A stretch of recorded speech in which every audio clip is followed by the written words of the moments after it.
Necesita para crear un buen soldado: un uniforme, un arma y, a ser posible, una prostituta. Es una ley de la guerra, nunca enunciada como tal, pero enseguida aparece como algo evidente.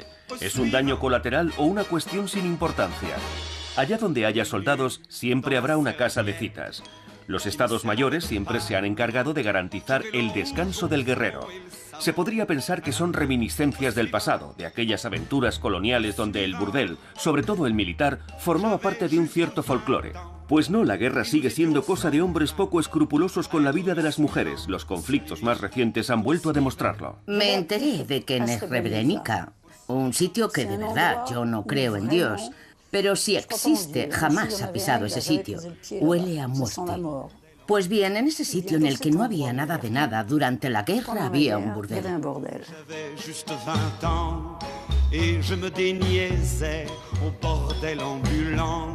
Por una cuestión de épocas y mentalidades, se podría concebir que la prostitución al servicio de los soldados no siempre haya planteado un problema moral. Lo que parece inconcebible es que incluso una vez terminadas las guerras, los famosos cascos azules de la ONU hayan podido verse implicados en una serie de sórdidos escándalos de prostitución.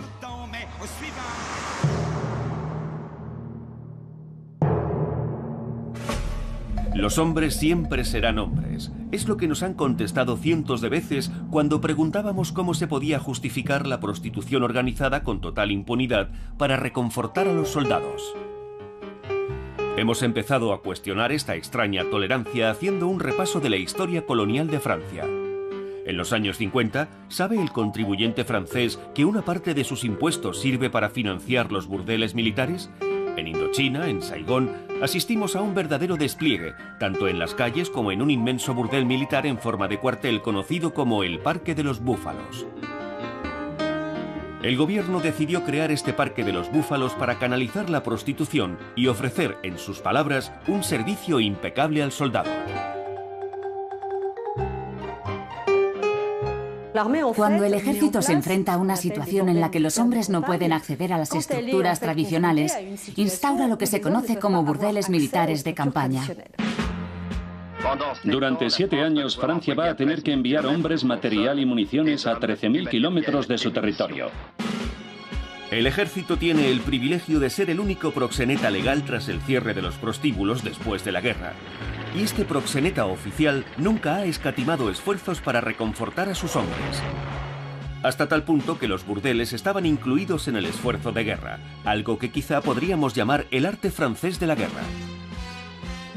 Según esa mentalidad, se podía acabar con los burdeles en la sociedad, digamos civil, pero para los soldados era impensable no tener garantizado ese libre acceso al cuerpo de las mujeres. Libre acceso al cuerpo de las mujeres, por ejemplo, para los soldados estacionados en el infierno de Dien Bien Phu. El mando pidió que se les fuese a buscar prostitutas a Hanoi.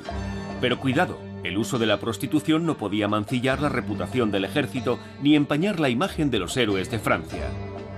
Hemos rebuscado en los archivos y en Dien Bien Phu solo hubo una mujer digna de ser mencionada entre esos héroes, la enfermera Geneviève de Galard. La evacuación de los heridos a Saigón no ha tardado en complicarse. Una de las numerosas enfermeras ha quedado atrapada en el atrincheramiento tras muchos intentos por alcanzarlo. Se llama Geneviève de Galard. Un paracaidista llegó una noche, en los últimos días de la guerra, y al verme dijo: «Pero si hay una mujer aquí». Geneviève de Galard, la compañera de los héroes de Dien Bien Phu, invitada por el Congreso estadounidense en un homenaje de lo más excepcional, ha sido aclamada en el clásico desfile callejero.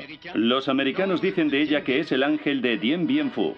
Se ha dicho sobre Geneviève de Galard que fue la única mujer en un infierno de hombres. ¿La única mujer? Fue una mujer muy valiente, es cierto, pero no fue la única, porque junto a ella había otras enfermeras, pero también había prostitutas. Geneviève de Galard quiso rendir un homenaje a esas prostitutas convertidas en enfermeras, a esas mujeres que en su mayoría fueron masacradas.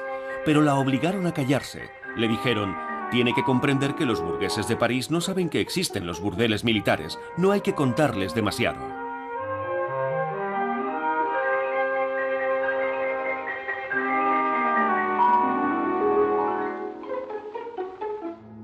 Así pues, la primera explicación de los burdeles militares es el alejamiento del soldado. A más de 10.000 kilómetros de distancia en Indochina hay que compensar la ausencia, la soledad. Pero ¿y en Argelia? ¿Cómo justificar la creación de nuevos burdeles militares en Argelia cuando todavía formaba parte de Francia? Los jóvenes franceses llamados a filas en Argelia durante 8 años han tardado en hablar, en describir los saqueos, las torturas y las ejecuciones sumarias. Y pocos se han explayado sobre esos burdeles militares que a veces formaban parte integrante de su vida de soldados. Sin embargo, había suboficiales encargados de organizar esos burdeles militares. François Barre era uno de ellos. El Estado Mayor consideraba que era un mal necesario. Cuando yo era jefe del comando de caza de Argelia, una vez conseguí llevar a 2 de mis secciones a Tlemcen.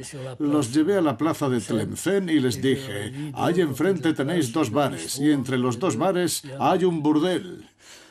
Son las 2 de la tarde. A las 5 salen los camiones. Lo que hagáis entre medias no es asunto mío. Al día siguiente observé que estaban mucho más animados, más sonrientes. No sé qué habrían hecho, si habrían consumado en el burdel o se habrían conformado con ir al bar. Pero sé que habían recuperado el ánimo y eso era bueno.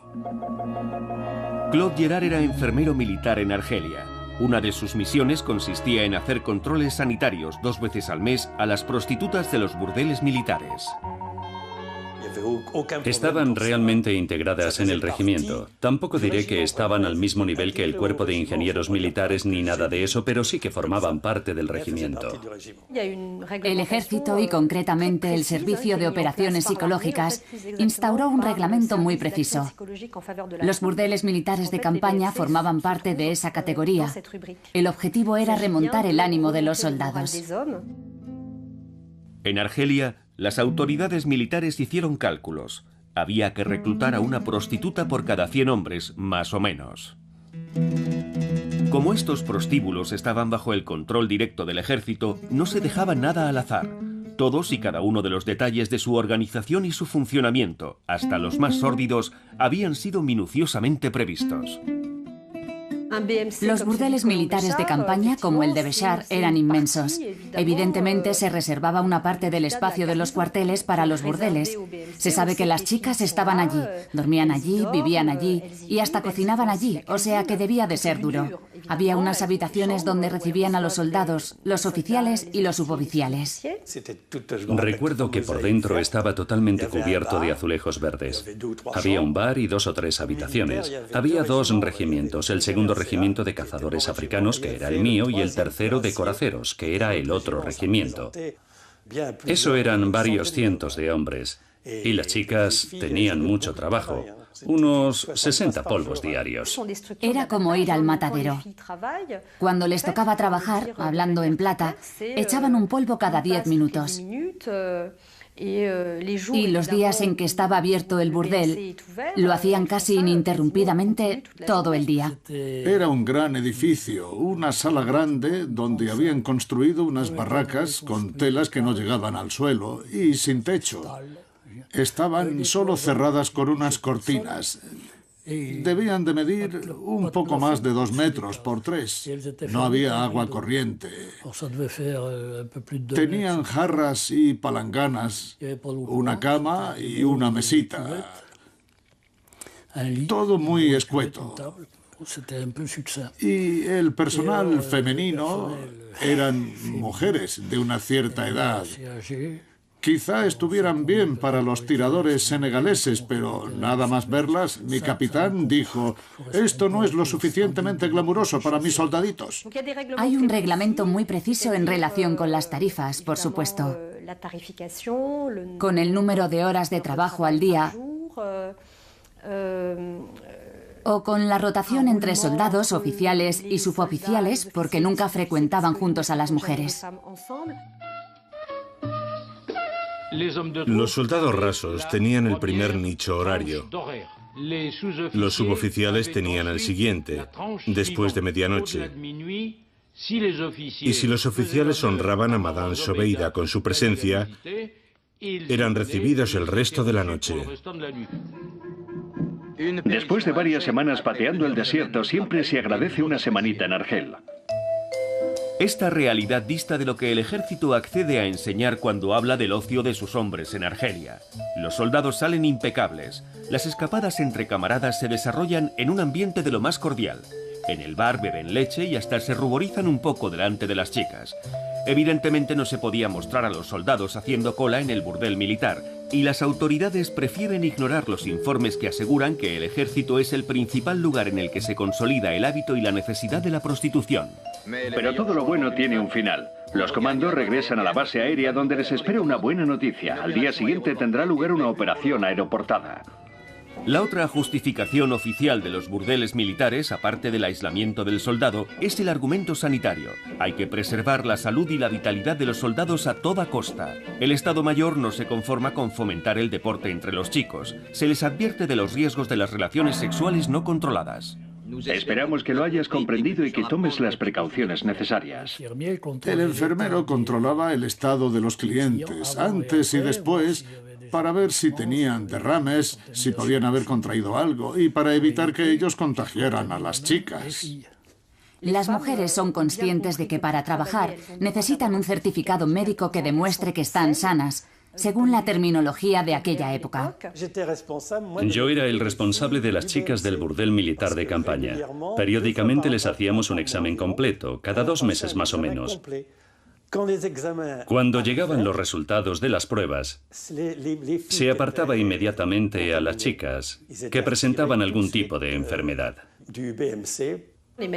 Las prostitutas detestan a los médicos, ya que alegan que en muchos casos son proxenetas encubiertos y que viven tan ricamente a costa del dinero que sacan de estos exámenes médicos. Lo cierto es que las chicas intentaban burlar la supervisión porque si estaban 3 semanas de baja, imagínese, 3 semanas sin ganar dinero. El sexólogo Gerard Swan era médico militar en Argelia. La supervisión de los burdeles militares formaba parte de su día a día. La madame era muy amable. Me decía, venga cuando quiera, doctor. Le acogeremos como se merece y podrá usted escoger a la que quiera. Me proponían cosas como, venga, puedes echar un polvo gratis y me dejas en paz. Me tentaban para evitar los exámenes médicos.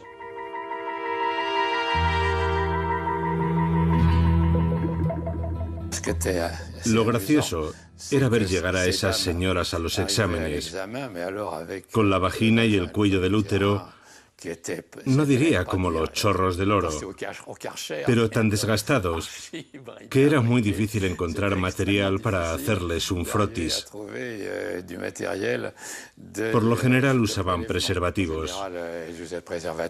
Creo que además debían de usar algún tipo de material abortivo, por lo que si una de ellas se quedaba embarazada, siempre había una compañera que podía ocuparse de ella y ayudarla a interrumpir el embarazo lo antes posible.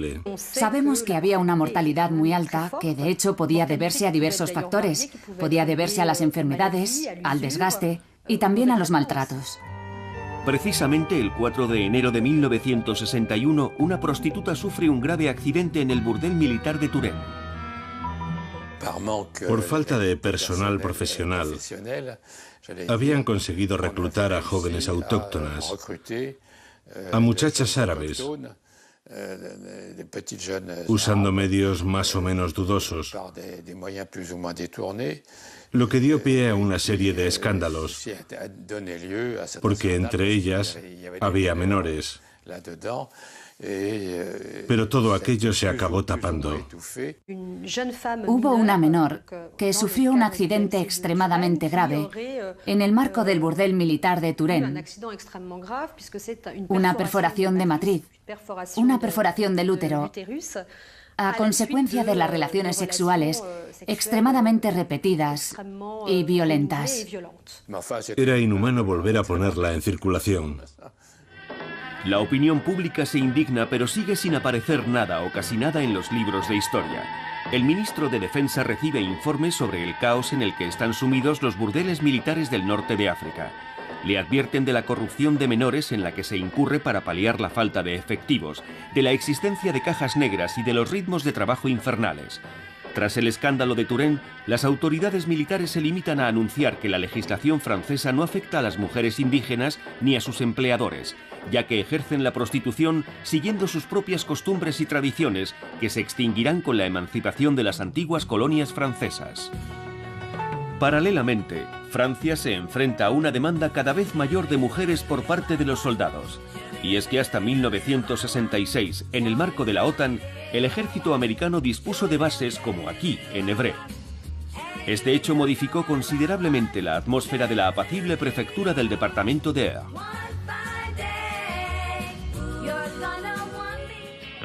Cuando cae la noche en Évreux, los americanos se apoderan de las aceras. Beben una media de 14 cervezas por noche, según me han precisado, en la decena de bares y cafeterías que viven de esta clientela. ¿Cómo es la vida nocturna por aquí? No solo hay establecimientos respetables, también hay garitos para los soldados. En todas las ciudades donde hay tropas, hay bares o cafeterías a los que van los soldados, pero esto no es París. Aquí no se ven las porquerías que se ven en París. ¿No son casas de citas? En absoluto, no hay prostíbulos en Évreux. De hecho, para eso está la ley Marthe-Richard, que prohíbe esas cosas. Lo que sí hay a veces son bares con chicas de 16, 17, 18, 20 años o más que, para sacarse un dinerillo extra, se dedican al oficio más antiguo del mundo. ¿Y es la presencia de los americanos lo que ha provocado esto? No necesariamente. En todas las ciudades con guarniciones de soldados, ya sean americanos, alemanes o franceses, siempre se ven más chicas descarriadas precisamente a raíz de la presencia de las tropas. Al alcalde de Évreux no le preocupa solo lo que pasa por la noche en estos locales, sino las consecuencias a largo plazo, en una época en la que la píldora aún no está permitida en Francia. ¿Es usted consciente de la existencia de una serie de establecimientos, digamos, Sí. particulares en la ciudad? En algunos casos son tremendamente molestos. ¿Hay muchas madres adolescentes en Évreux? Muchas madres adolescentes. Y podría decirse que en la mayoría de los casos es por culpa de los americanos. En materia de prostitución, las tropas americanas estacionadas en Francia se conforman con las estructuras existentes. Sin embargo, con la guerra de Vietnam, inaugurarán un comercio sexual a gran escala.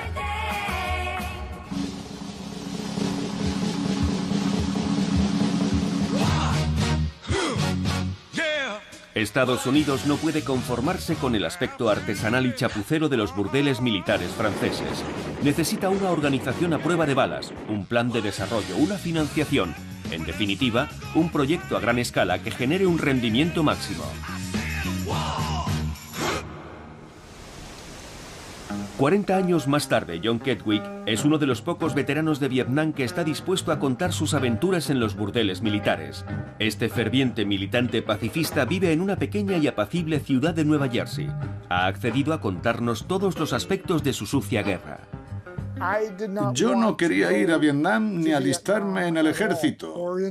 Era una época maravillosa en Estados Unidos, con el rock and roll, los coches y todas esas cosas.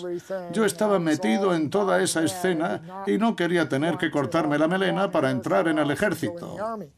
¿Cómo se consigue que la juventud estadounidense, que en los años 60 vive su mejor periodo, acceda a sumirse en el infierno de la guerra de Vietnam?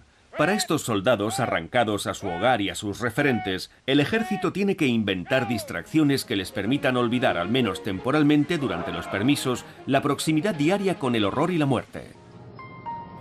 Los estadounidenses van a anexionar prácticamente territorios enteros para destinarlos a la distracción sexual de sus tropas. El sudeste asiático no tardará en transformarse en un inmenso burdel al aire libre.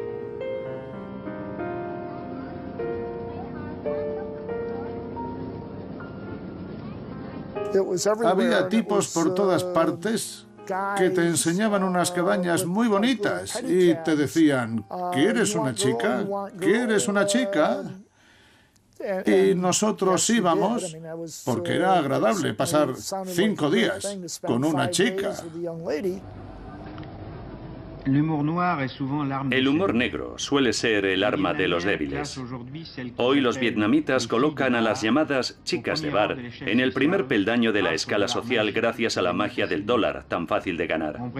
Hay quien dice que suman entre 300.000 y 400.000 chicas en Vietnam y contribuyen eficazmente al funcionamiento del mercado. Este otro veterano de Vietnam, que fue el chofer oficial del capellán de su regimiento, también fue testigo de la prostitución omnipresente en torno a las bases estadounidenses. Tal y como lo veo, en Vietnam, la prostitución estaba supervisada muy de cerca por la policía militar y regulada por el ejército. Por mucho que uno defienda el liberalismo a capa y espada, llega un momento en el que hay que ayudar al mercado a autorregularse. Es lo que hará Estados Unidos con los complejos de descanso y recreo, verdaderos clubes de vacaciones en mitad del infierno para consuelo de los soldados. Uno de ellos llegó a conocerse incluso como Disneylandia de Oriente, 10 hectáreas exclusivamente destinadas al placer de los soldados americanos durante sus permisos. Aquí las relaciones cuestan entre 2 y 5 dólares y las prostitutas reciben unos visados de artistas para justificar su estancia. Los soldados casados tenían la opción de reunirse con sus mujeres en Hawái, pero yo todavía no estaba casado. Así que me decanté por Penang, en Malasia. El objetivo de los complejos de descanso y recreo era proporcionar un alivio a los soldados desplegados en las zonas de guerra. Generalmente las estancias duraban una semana. La idea era deshacerse del estrés. Las autoridades militares pagaban el traslado. La segunda vez que fui a un complejo de estos fue en 1969, en Singapur. En el aeropuerto te esperaba un autobús que te trasladaba al hotel. Y nos daban una pequeña charla en plan, no os metáis en líos, volved el martes a las 9 de la mañana. Al bajar del autobús, entrabas en el vestíbulo del hotel y allí había unas chicas. Escogías a una y te la llevabas a tu habitación. No había que hacer nada más. Cuando salías por la ciudad era increíble. Había un montón de mujeres que se te acercaban con listas de todos los servicios que ofrecían, cosas de las que no había oído hablar en mi vida. Era absolutamente increíble. Entre 1962 y 1976, cerca de 700.000 militares americanos irán a descansar y retomar fuerzas en los burdeles tailandeses. En Canadá hay varios grandes especialistas en esta historia paralela de Estados Unidos. Richard Poulin es un universitario de Quebec que lleva tiempo estudiando la historia del tráfico sexual y puede resultarnos muy útil para nuestra investigación. Los complejos de descanso y recreo en Tailandia fueron financiados gracias a un préstamo de cerca de 9 millones de dólares del Chase Manhattan Bank, a través de un general de la Real Fuerza Aérea Tailandesa, que fue quien montó las instalaciones. Y su mujer fue la creadora de la primera agencia de turismo sexual de Tailandia, para atraer a los soldados de Vietnam y que descansaran en Tailandia. Tommy's Tourist es la única sociedad privada autorizada a organizar la estancia del soldado de permiso. Lo organiza todo. El alojamiento, la alimentación, el turismo, el amor. Ya fuese en Corea o en Tailandia, hubo acuerdos entre gobiernos que permitieron el desarrollo de los complejos de descanso y recreo. Todo se lleva a cabo de forma absolutamente oficial. En 1964 no hay ningún problema para que un soldado americano de permiso se deje filmar por un equipo del programa francés 5 columnas en portada. A su llegada a Bangkok, John toma un taxi para dirigirse a uno de los 10 hoteles requisados por Tommy's Tourist. Sabe que en este establecimiento destinado exclusivamente a los soldados hay mujeres esperándolo en el vestíbulo.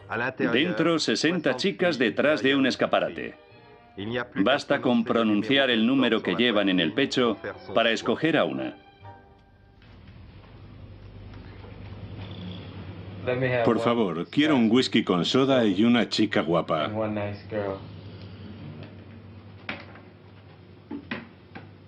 John, ¿estás satisfecho con la organización de Tommy's Tourist? Sí, está muy bien. Te permite olvidarte de la guerra.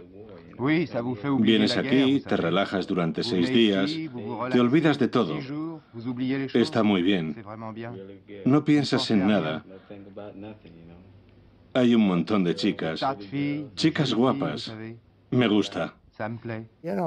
Había una selección estupenda. Nos decíamos entre nosotros, pues mira, la próxima vez voy a probar a la tuya. Sí, hablábamos mucho del tema entre nosotros. La verdad es que nunca habíamos oído hablar de nada parecido. Todo estaba permitido.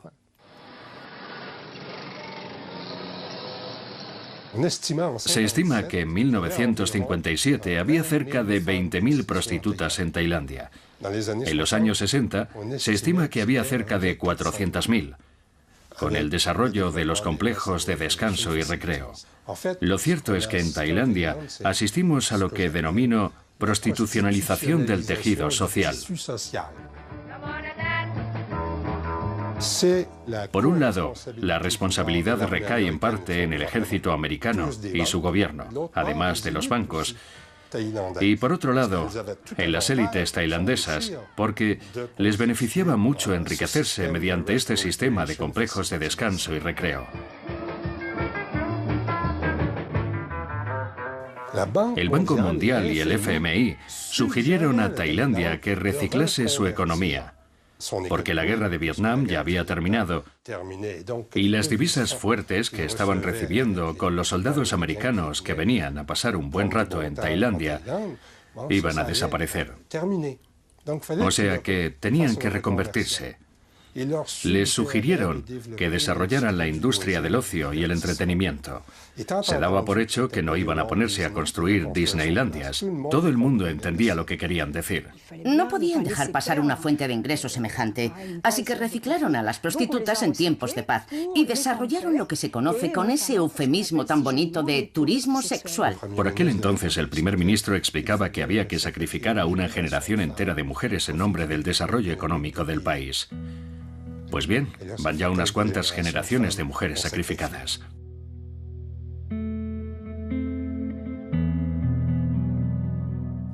Si a día de hoy encontramos una oferta semejante, una oferta tan fabulosa en todas esas regiones del planeta, sin duda es porque en su día se instalaron las infraestructuras para el orden militar. Ha quedado claro, lo hemos dicho, repetido y confirmado. La prostitución acompaña a los ejércitos vayan donde vayan.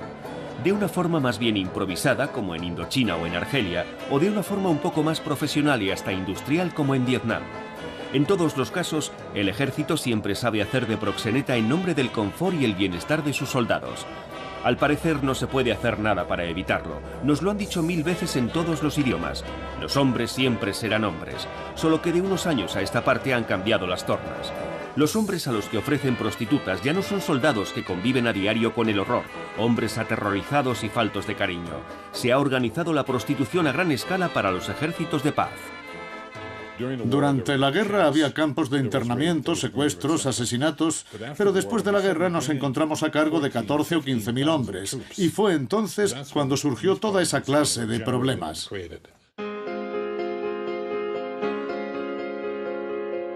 Lo que nos confiesa no sin cierto fatalismo el general Klein no deja de recordar a los tenientes franceses que nada más llegar a las ciudades de guarnición se preocupaban por el descanso del guerrero.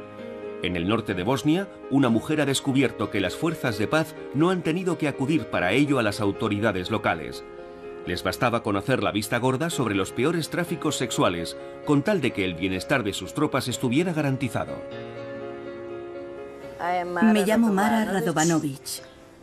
Soy de la Asociación de Mujeres Lara, de Bijeljina.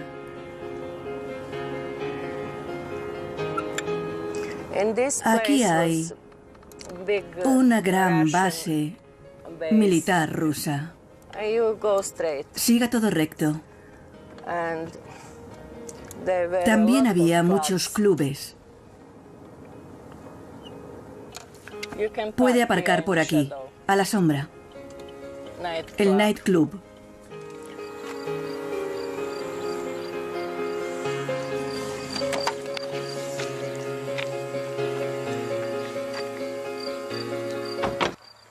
Este es un buen ejemplo de cómo montaban los clubes de alterne alrededor de las bases de las fuerzas de paz. Daba igual que el lugar no reuniera las mínimas condiciones sanitarias. Los abrían en contenedores de este tipo. Como pueden ver, bastaba con escribir nightclub y open. Lo escribían en inglés, aunque nadie de la zona hablase inglés. Las condiciones eran espantosas y había muchos sitios como este. Se descubrió que había un montón de locales púdicamente bautizados como clubes de alterne, pero que se encontraban en mitad de la nada, es decir, muy lejos de los pueblos y las ciudades. Y la gente se preguntaba cómo hacían los jóvenes, porque se supone que los clubes de alterne están hechos para los jóvenes, para llegar hasta allí. Es evidente que no eran los jóvenes de los alrededores los que frecuentaban estos clubes de alterne tan peculiares. Está completamente abandonado. Una de las peores experiencias que vivieron las víctimas a las que ayudamos era cuando los dueños de los bares las llevaban a la base militar. Estaban compinchados con alguien de la base, por lo general un intérprete, y tiraban un colchón en el suelo, en la hierba, y los soldados se turnaban para violarlas. Para ellas, esa era realmente la peor experiencia.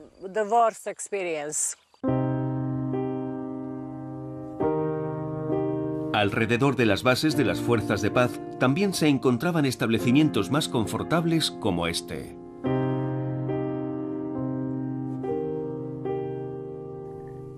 Hemos tenido mucho éxito en nuestra lucha contra los traficantes en Bosnia. Hemos conseguido cerrar la mayoría de los clubes de alterne, pero no hubiéramos podido hacerlo sin Madeleine Rees, que identificó rápidamente el problema y nos apoyó. Sin duda, alguien debió de denunciar estos hechos ante las más altas instancias. La ONU no podía tolerar una situación semejante, o eso creyó la alta comisaria de las Naciones Unidas para los Refugiados en Bosnia. Desde 1996 llevaba a cabo una misión en Sarajevo, ayudando a las víctimas de la limpieza étnica, las mujeres bosnias víctimas de violaciones sistemáticas. Pero nunca hubiera imaginado que tras el regreso de la paz acabaría descubriendo otros crímenes sexuales, y que encontraría a sus autores dentro de la propia organización de la que era representante. Había mujeres que venían de Europa del Este, en particular de Moldavia, de Rumanía y de Ucrania, y que se veían forzadas a prostituirse. No lo hacían voluntariamente. Era un entramado criminal serio organizado por mafias multiétnicas. Era una actividad ejemplarmente multiétnica, y cuando se lo conté a la policía local me contestaron: «Ah, sí, sabemos dónde están los burdeles, porque fuera siempre hay coches de la ONU aparcados». Nos hemos preguntado dónde iban a buscar a las chicas a las que obligaban a prostituirse. Muy sencillo, al mercado. Puesto que el comercio une a los hombres, los responsables de la ONU tuvieron una idea brillante: crear un mercado libre justo en la frontera donde se juntan Serbia, Bosnia y Croacia. Los traficantes locales solo tenían que ir allí para reclutar a las chicas que necesitaban para satisfacer a las fuerzas de paz. Habían sido traficantes de armas, de comida, de cigarrillos y de alcohol. Y cuando terminó el conflicto, se convirtieron en emprendedores. Se dijeron: aquí hay un mercado nuevo, hay muchos hombres y no hay mujeres, tenemos que hacer algo. Llegaban de toda Europa del Este, que por aquel entonces estaba en plena crisis económica. La gente estaba desesperada y emigraba para ganar dinero, y algunos vinieron aquí porque había un mercado. Se convirtió en un mercado muy popular, porque también se vendían mujeres. Allí había un club muy importante en el que podían trabajar hasta 50 mujeres a la vez. Al igual que muchas otras moldavas, Sieljana ha sido secuestrada. Otras, en cambio, como estas jóvenes rumanas, se creen libres. Creen que pueden volver a casa cuando lo deseen. Ante la mirada de un policía de Naciones Unidas, la policía bosnia solo puede constatar la validez de los pasaportes que le muestra el dueño del establecimiento. Traían a las chicas de los países del este y organizaban subastas para venderlas. Las chicas estaban desnudas, sujetando un número, y esperaban. Vienen hombres, las hacen desnudarse, las palpan como en una feria de ganado, las sopesan, a veces las prueban y luego las venden.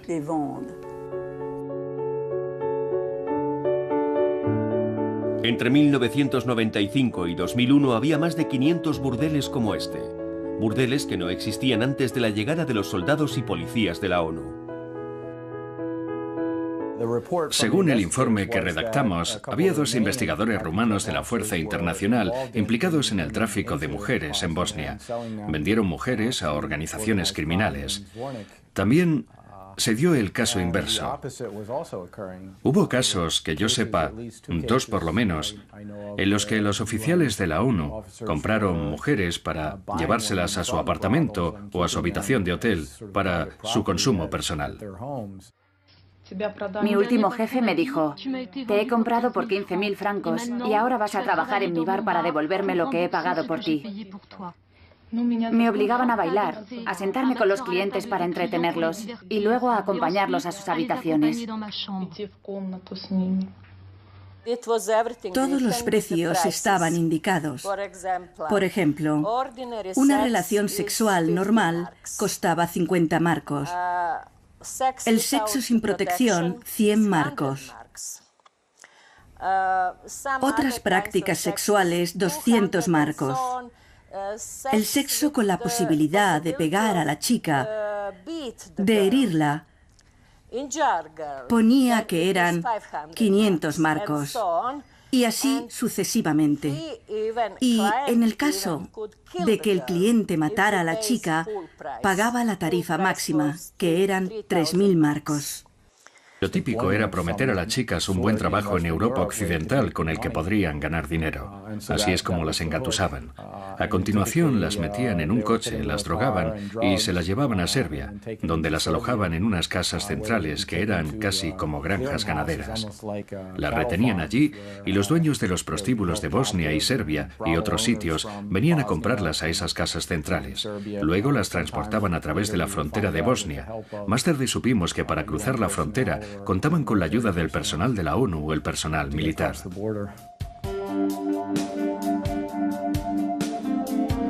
El personal de la ONU hacía las veces de guardia fronteriza. Los agentes corruptos estaban bien situados para ayudar a los proxenetas a traer a Bosnia a las mujeres a las que habían secuestrado. Estaba muy claro que cada vez que había un vehículo de la ONU aparcado al lado de un club de alterne era porque había tráfico de mujeres de por medio.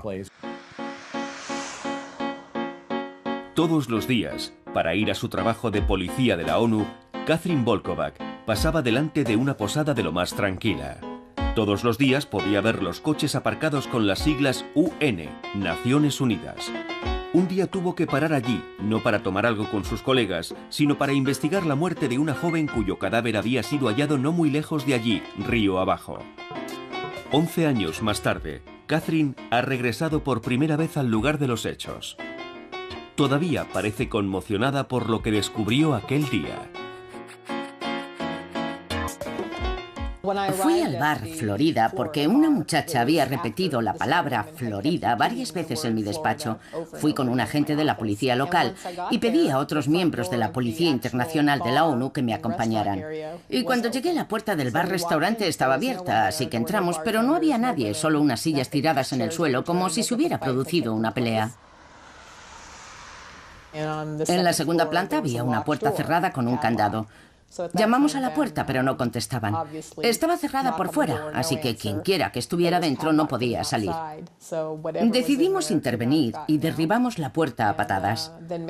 Había dos muchachas acostadas en unos colchones. Su ropa estaba amontonada en unas bolsas de basura. Había unos cubos de basura llenos de preservativos. Las chicas eran incapaces de decir palabra. Comprendimos que estábamos ante un caso de tráfico sexual. Era muy duro. No podía dormir.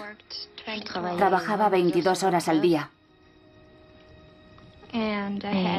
Tenía muchos clientes. ¿Cuántos? 100, a veces más. Estos tráficos no se limitan a las discotecas, se dan realmente en todas partes. Y gastando un poco más de lo que cuesta un coito sencillo, el cliente tiene todos los derechos. Algunos podían llegar a pagar 3.000 marcos para comprar a una mujer y quedársela en su apartamento todo el tiempo que quisiera. Un americano reconoció que fue a un prostíbulo llamado Harley Davidson y allí compró a una mujer, su contrato de trabajo, su pasaporte y 2 armas de fuego. Compró 2 UCIs. Cuando lo interrogó la División de Investigaciones Criminales, lo confesó todo y al final fue deportado porque para un contratista militar era ilegal adquirir un arma de fuego. Pero nadie se paró a pensar en el hecho de que había comprado una mujer. Nadie se paró a pensar que había comprado a un ser humano como si fuese una mercancía. Son crímenes por los que usted y yo estaríamos en la cárcel si los hubiéramos cometido en nuestros países respectivos. Entonces, ¿por qué no es un crimen cuando uno trabaja para la ONU? ¿Qué se hizo con las conclusiones del investigador jefe de la ONU en Bosnia, David Lamb? ¿Qué medidas se tomaron contra las manzanas podridas? Los policías de la ONU provienen de 45 países con valores diferentes y niveles de profesionalidad diferentes, aunque trabajen en la misma misión.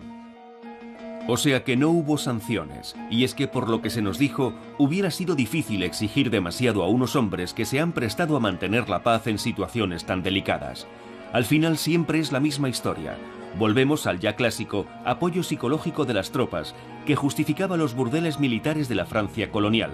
Salvo que ahora los tiempos han cambiado y por cuestiones de rentabilidad son empresas privadas las que hacen las veces de proxenetas y se encargan de la gestión. Podría pensarse que el principal representante de la ONU tiene una autoridad sobre estos policías y soldados empleados por empresas privadas. Pero ni siquiera. No tenemos ningún control sobre los contratistas civiles. No trabajan para nosotros. Trabajan para una multinacional. Han privatizado todas las fuerzas de seguridad. Y eso quiere decir militares, policía, logística, guardaespaldas de las embajadas, guardaespaldas de la misión americana en Afganistán. Han privatizado todos los contratos y todo para obtener beneficios. Curiosamente, más que las investigaciones y los informes sistemáticamente ninguneados, lo que mayor repercusión ha tenido han sido las acusaciones de los proxenetas hacia los policías de la Fuerza Internacional que supuestamente les habrían extorsionado. En Nueva York es motivo de inquietud, pues no es la primera vez que los representantes de las Naciones Unidas son objeto de sospechas y acusaciones. En Bosnia nos llamaron porque había 2 chiquillas. Eran realmente 2 chiquillas de 13 y 14 años que habían sido encontradas en un burdel de Tuzla. Y de pronto una de ellas se escondió debajo de la mesa. Nosotros nos preguntábamos qué le pasaba. El caso es que acababa de ver pasar a 2 pakistaníes que eran policías de la ONU. Así que evidentemente llevamos a cabo una investigación. Esos 2 pakistaníes habían pagado, eran muy buenos clientes, habían pagado una suma bastante importante para pasar la noche con las 2 niñas. Las torturaron, les hicieron mantener relaciones sexuales con animales. En fin, no quiero entrar en detalles, pero hasta yo, que estoy bastante curtida, les aseguro que cuando me enteré de eso me entraron ganas de vomitar. Si no se corta por lo sano, se convierte en un cáncer que se va extendiendo. Hay que pararles los pies lo antes posible. Evidentemente avisé a mi jefe, Jack Klein, que estaba absolutamente furioso. Ni siquiera le dio tiempo a reaccionar. Se fueron. Y nunca fueron castigados. Nada. Me imagino que ya sabrán que todas las culturas del mundo son diferentes. Un sujeto me dijo un día, pues en mi país la prostitución no es ilegal. Evidentemente, para la ONU es algo difícil de asimilar. Nadie quiere reconocer que existe ese nivel de corrupción, sobre todo en un asunto tan sensible como este. Estamos hablando de niñas de 13, 14, 15 años, secuestradas en sus países respectivos. Y la idea de que puede haber personal oficial de la ONU implicado de una manera u otra, aunque solo sea vigilando las casas de citas, es realmente intolerable. Decidí que ya estaba bien, porque el Departamento de Asuntos Internos no estaba investigando estos asuntos. A Jack Klein no le interesaba investigar estos asuntos. Catherine Volkovac se siente muy sola, recibe amenazas, sabe que tiene que desconfiar de todo el mundo. Deja incluso de dormir en la casa que ha alquilado para desempeñar su misión. En cuanto comenzó a destapar estos casos, la apartaron. Pero creo que ha tenido mucha suerte, porque hasta donde yo sé, 2 policías de la ONU en Kosovo fueron asesinadas porque estorbaban. Así que Catherine tuvo suerte. De la misma forma en que los proxenetas y las prostitutas seguían al ejército americano en Asia y los ejércitos rusos no se desplazan nunca sin su burdel militar, ahora los traficantes pisan los talones de las fuerzas de paz vayan donde vayan. El tráfico sexual no ha desaparecido en la ex Yugoslavia, solo se ha desplazado un poco más hacia Kosovo, gracias al despliegue de una fuerza internacional de 40.000 hombres.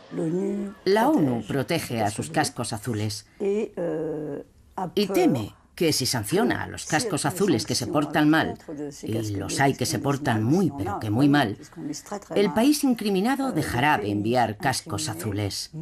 Es bastante alucinante. Últimamente ha habido escándalos en todas partes, en República Democrática del Congo, en Haití, en Liberia, por supuesto, prácticamente en todas partes a las que se han enviado cascos azules. En todas partes. Es algo que han terminado comprendiendo los máximos responsables de la ONU. En 2008, para resarcirse de los crímenes cometidos y rehabilitar la imagen de la organización internacional, el secretario general de la ONU accede a participar en una película para sensibilizar a sus agentes. Esa confianza jamás debe verse comprometida por estos actos inaceptables de explotación y abusos sexuales. Podría pensarse que hay una política de tolerancia cero, pero nunca se ha implementado realmente. Es decir, que se habla de ella, se dice cuidado. Pero cuando preguntas, ¿y qué pasa si la respuesta es nada? Freddy es un adolescente, pero también es proxeneta.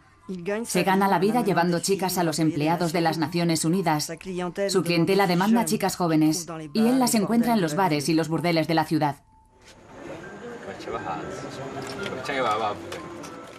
¿De qué edad las quieren? Me enseñan a una chica en la playa y me dicen, me gusta esa o aquella. Me enseñan, por ejemplo, a una chica bastante desarrollada, pero demasiado joven. Yo les busco chicas que parezcan jóvenes, no madres. Las abordo y les hablo. Cuando se enteran de que van a ganar dinero, vienen al campamento. Yo cobro mi parte y las dejo solas.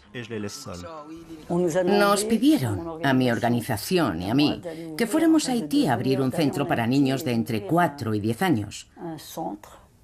Niños o bien secuestrados en la calle, o bien falsamente adoptados y vendidos para servir de esclavos sexuales. Muchos de los usuarios son gente de la ONU. Yo lo sé. La ONU también lo sabe.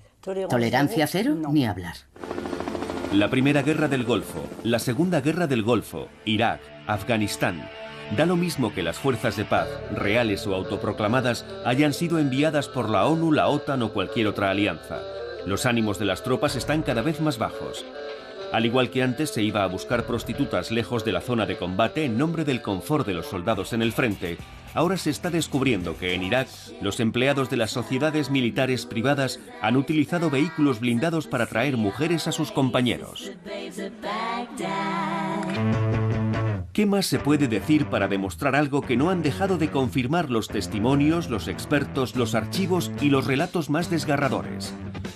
La prostitución y los ejércitos hacen buenas migas, hasta el punto de formar una pareja extremadamente fiel. Solo cambian los métodos y las justificaciones. La salud de nuestros muchachos, un bálsamo moral para los que se juegan la vida en Vietnam, los beneficios astronómicos de las sociedades militares privadas. Si queremos seguir contando esta historia, tenemos que ir hasta el final de lo absurdo, hasta Nevada. Nevada es a menudo la última etapa de los soldados americanos que regresan de Afganistán. Aquí les espera un recibimiento de lo más peculiar. Hay establecimientos como el Bunny Ranch, que han sabido insuflar nueva vida a la antigua relación entre ejércitos y prostitución.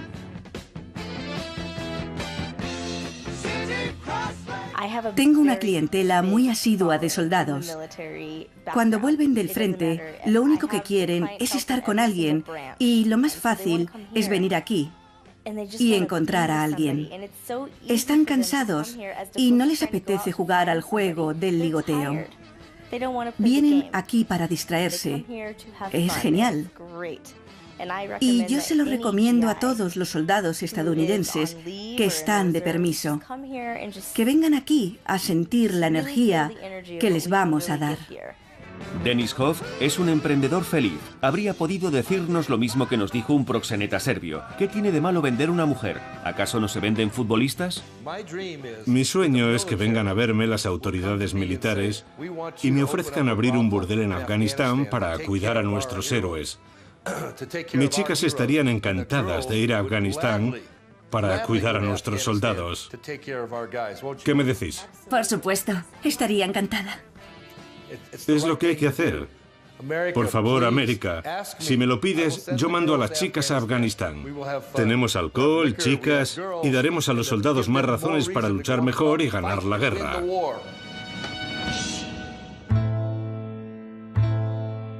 Podríamos parar aquí, en el colmo de lo absurdo de esta historia, y pensar que al fin y al cabo, los hombres siempre se verán a sí mismos como hombres, porque siempre usarán a las mujeres como les plazca.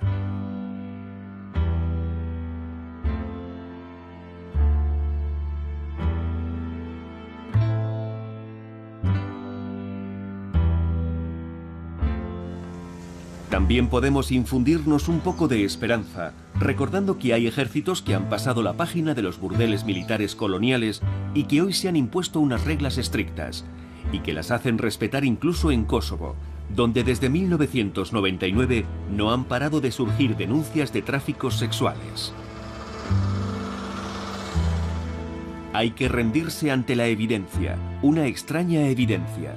Parece que sin las mujeres que han arriesgado su vida y sacrificado su carrera, nunca habríamos sabido nada de estos casos de burdeles militares y explotación sexual. La mejor manera de cambiar todo eso es aumentando el número de mujeres en el ejército. Si nos fijamos, Catherine Volkovac es una mujer que ha sabido dar la voz de alarma.